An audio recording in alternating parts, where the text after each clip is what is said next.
Okay, so I'm not trying to show you, well, right now it's just a sidewalk, but I'm walking just a second.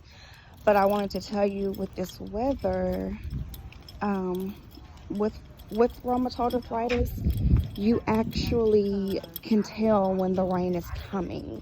When the rain is coming, your wrists start to hurt and your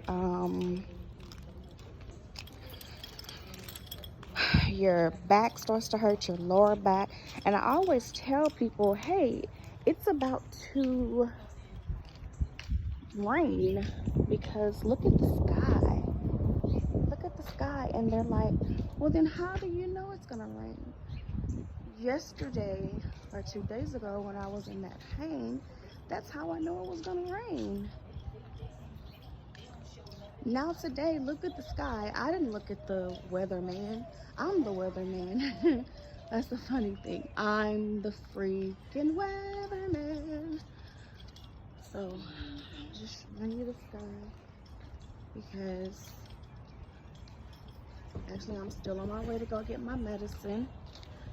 But going for a little walk and go get my medicine.